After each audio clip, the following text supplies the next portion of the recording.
Derek Fisher. This retired legend is one of 4 NBA point guards with 5 rings. To Duncan. He gets doubled. Shaq all over him. He gets away, a fadeaway. He makes it with 4:10 left. Unbelievable. Unbelievable. 4:10 remaining in the 5th game. Here they go. They get it to Fisher. He scores! Derek Fisher scores at the buzzer! We got to take a look at it, but I got to tell you, live, it looked good. Every basketball fan knows the legends. Magic Johnson, Bob Cousy, K.C. Jones, point guards who ran the show and stacked championship rings like they had a lifetime membership at a jewelry store. But there's one name that doesn't get mentioned nearly enough. A name that didn't scream superstar, but whispered winner every time he stepped on the court. 5-time NBA champion, 18-year veteran, and when the playoffs rolled around, one of the coldest clutch shooters in NBA history, Derek Fisher. From the Shaq-and-Kobe three-peat to the back-to-back rings in 2009 and 2010, Fisher wasn't just there, he was the glue that held it all together. So Sunday, when we show up here, the same determination, fight, grit, belief, confidence, we got to show up with that again on Sunday. They're not going to quit. Today, we're breaking down the journey of an unsung champion, a point guard who didn't always make the headlines, but made history. Derek Fisher's journey didn't start with viral high school mixtapes or recruiters lining up at his door. No McDonald's All-American hype, no ESPN headlines labeling him the next big thing. Nah, while other future stars were busy making SportsCenter, Fisher was in Little Rock, Arkansas, far from the NBA spotlight, quietly building something more valuable than hype, a foundation of steel that would outlast and outshine many of the so-called can't-miss prospects. At Arkansas Little Rock, a school that wasn't exactly a basketball factory, Fisher molded his game the old-school way: grit, leadership, and an unshakable work ethic. He wasn't the biggest, he wasn't the fastest, but he had something that didn't show up on scouting reports. He knew how to win. By his senior year, Fisher was averaging 14.5 points, 5.2 assists, and 4.2 rebounds per game, proving he was more than just a steady floor general. He was a force. His high basketball IQ and tenacious play caught the attention of NBA scouts, and in the 1996 NBA draft, Fisher heard his name called as the 24th overall pick by the Los Angeles Lakers. 1996 wasn't just any draft class, it was legendary. The same draft that gave us Allen Iverson, Kobe Bryant, Ray Allen, and Steve Nash, future Hall of Famers and household names. No one expected Fisher to belong in that conversation. But legends aren't made overnight, and what happened next, that's what makes Fisher's story iconic. Landing in Los Angeles, Fisher's timing couldn't have been more perfect or more intimidating. He walked into a franchise about to explode. Shaquille O'Neal had just rolled into town like a basketball Godzilla, and a teenage Kobe Bryant was busy trying to prove he was the next Michael Jordan. At that point, Fisher was just supposed to be another backup point guard, buried in the depth chart behind guys like Nick Van Exel. He wasn't supposed to be a star, just another role player learning the ropes. His rookie season was a grind, no flashy numbers, no highlight reels, but what Fisher did have, a ridiculous work ethic. Fisher provided steady ball handling, reliable three-point shooting, and tenacious perimeter defense that perfectly balanced the Lakers' star-powered attack. By year 2, he started getting real minutes, earning a reputation as a tough defender and reliable shooter. Coaches saw something in him. He was smart, steady, and unshaken in big moments. Then, in 1999, the Lakers made a move that changed everything. The Lakers hired Phil Jackson, the Zen master himself, and along with him came the triangle offense, a system that wasn't just about talent, but basketball IQ, discipline, and knowing how to make the right plays. And guess what? Fisher fit perfectly. The Zen master saw something in him that casual fans missed completely. And as the Kobe Shaq Lakers geared up for dominance, Fisher was about to prove just how valuable he truly was. By the 2000 season, the Lakers were a full-blown powerhouse. Shaq was unstoppable. Kobe was evolving into a superstar, and Fisher, he wasn't dropping 30 a night, but he was making all the winning plays that don't show up in the box score. That year, Fisher played a supporting role behind Ron Harper, but his value was undeniable. Defense, decision-making, timely shooting. The Lakers won their first championship of the Shaq-Kobe era. But Fisher, he was just getting started. The 2001 playoffs were historic.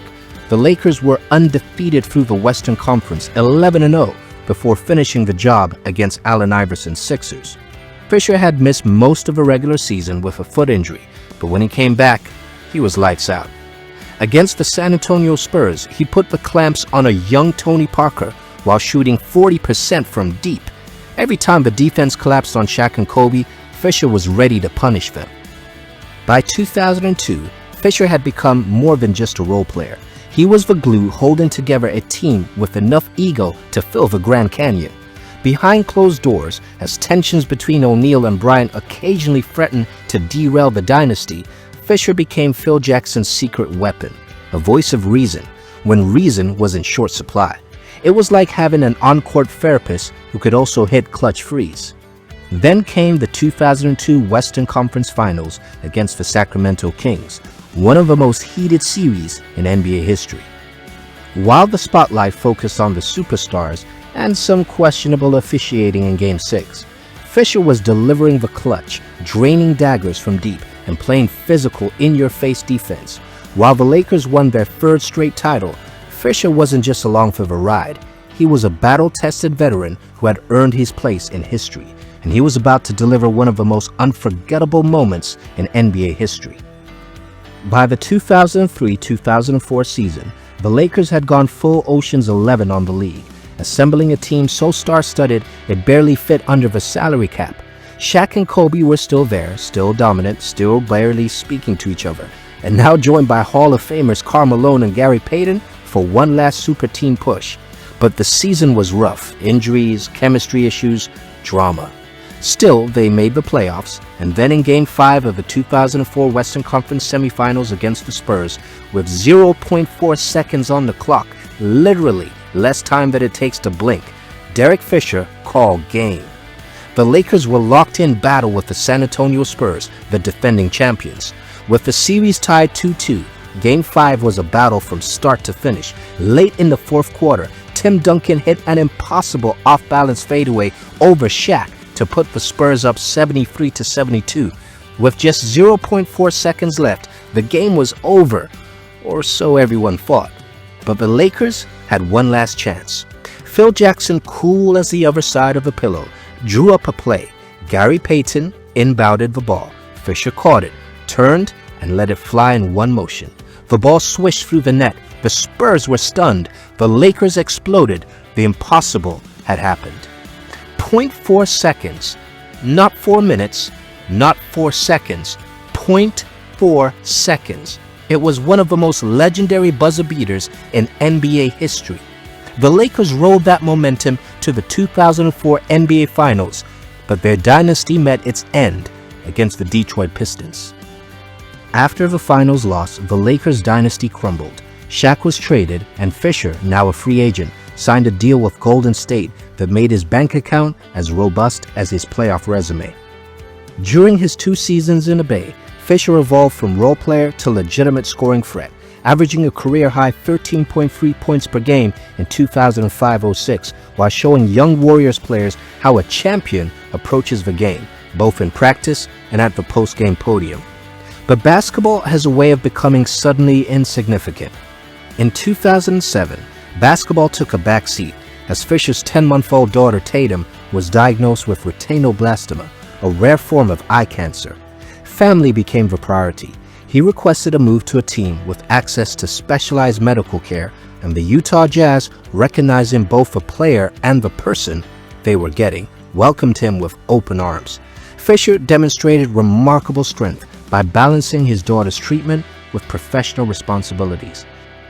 In Utah, he embraced a new role, mentoring a young Jazz squad. That year, Fisher gave the world one of the most emotional moments of his career. Hours after his daughter underwent surgery in New York, he flew cross-country to join the Jazz mid-game during the 2007 Western Conference semifinals against the Warriors. What happened next? Pure storybook. Fisher checked in during overtime, made a huge defensive stop, then drilled a clutch free. That moment, bigger than basketball. Later that year, he asked for a release from the Jazz to prioritize his daughter's treatment, and as fate would have it, the Lakers, now led by prime Kobe Bryant, called. This wasn't just a reunion. This was the missing piece Phil Jackson needed to bring championship glory back to LA. Fisher immediately reclaimed his starting point guard role and brought the veteran leadership the team had been lacking.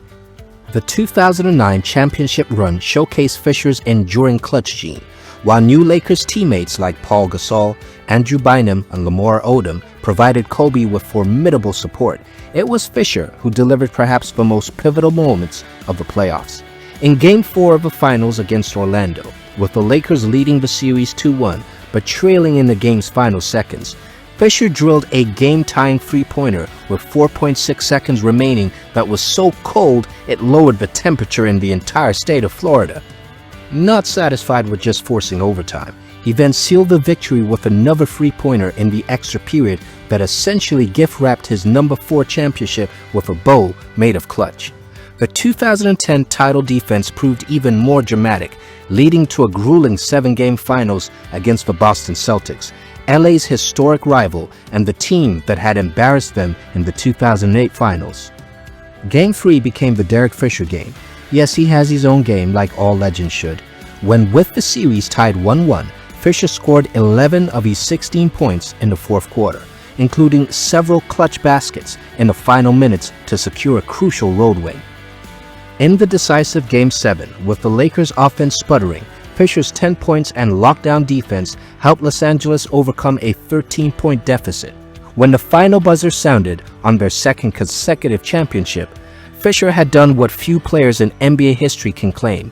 He had been an essential piece of 5 championship teams across 2 distinct eras. After 2 final stops with the Thunder and Mavericks, Fisher retired in 2014 with career averages of 8.3 points and 3.0 assists over 1,287 games. But stats don't tell his story.